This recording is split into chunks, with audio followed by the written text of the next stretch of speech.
Jannik Sinner's done it. He's into the US Open final. He defeated Jack Draper in straight sets, but it was a bit of a crazy match. Here's my post-match reaction.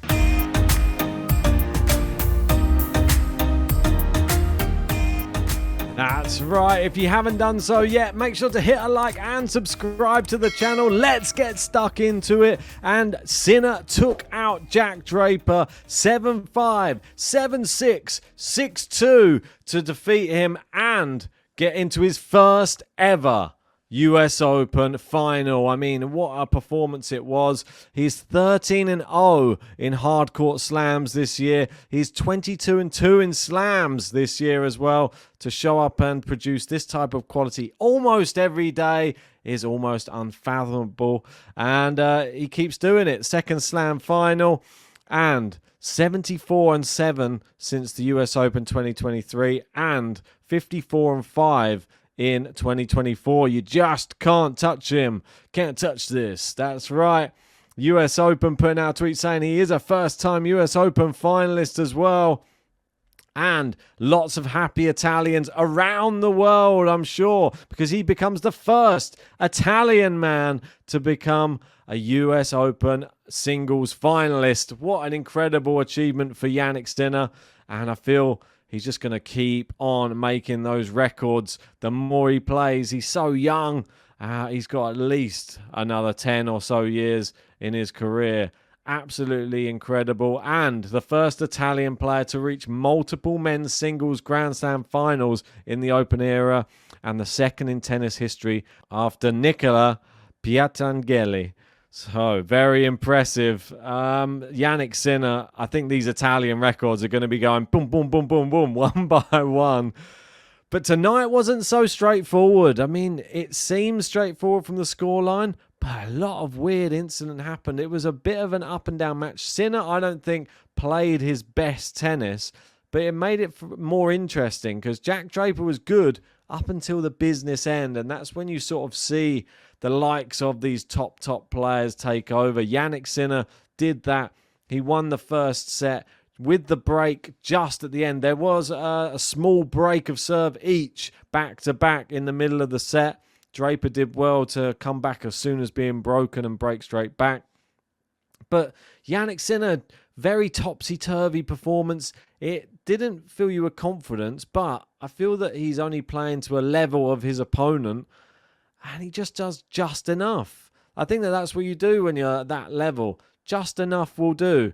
But it was all nearly taken away from him in one crazy rally where he went all the way to the back of the court. He was run ragged around the court by Draper, ended up at the back of the court, ended up slipping over, falling on his wrist, but still went on to win the rally after Draper's smash. He put that away with a fierce forehand.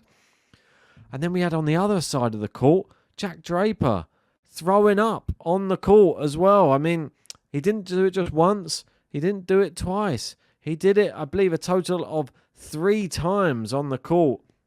And it was one of those things which, I mean, it's crazy to see. When you see players doing this at the back of the court, it's not for the faint of heart. But the towel was out, as you can see. And it came out on a few occasions. Crazy. But this is just one thing that's to be noted from this match. And I think Draper needs to take note of it. When you look down the other end of the court, you've played 2.5 sets. So you still have a chance, but you're completely spent. And it's, I think, 2 hours 40. So his longest match of the tournament already. And obviously he'd only played 3-set matches. He hadn't dropped a set.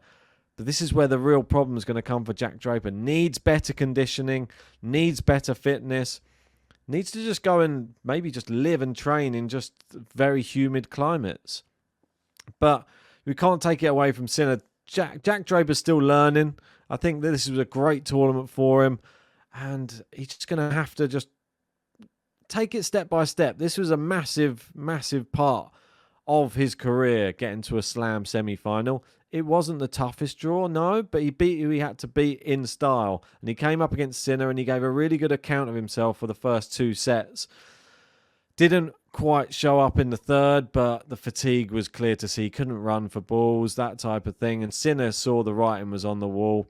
He was able just to, even if he put it just slightly to the side of him, Draper wasn't able to move. And yeah, 6-2. I think we both called it, myself and JG. We didn't think it was going to be anything higher than that. 2 games was pretty much the max we saw him getting in that final set of the third. Sinner was speaking after the match saying, first of all, me and Jack know each other well. We are good friends. It was a physical match. I just tried to stay there mentally. He's so tough to beat. It's a special occasion. Thanks to everyone for coming to support us. It was amazing. Just happy to be in the final here. Yes, most definitely his first ever final at the US Open. And world number 1 Jannik Sinner will be at least 3,405 points ahead of the world number 2 Zverev on Monday. If he wins the US Open title, he'll be 4,105 points ahead. Absolutely crazy. It's definitely the Jannik Sinner year. More stats for him. He joins an elite list here with 22 plus Grand Slam wins in a season since 2001. Only Djokovic, Federer, Nadal, and Andy Murray. I mean, what a list that is. He's now part of that list. A very elite one at that. And of course, there was someone in his box supporting him. Anna Kalinskaya. She was there again. She was cheering him on. Maybe she is a good luck charm for Jannik Sinner. Everything seems to be coming up, smelling of roses. Will he be the winner on Sunday when he takes on either TFO or Taylor Fritz? So that's just my reaction to Jannik Sinner making his first ever US Open final. Let me know your thoughts in that comment section below. And if you haven't already, smash a like, subscribe, and join us for the final. It should be a good one.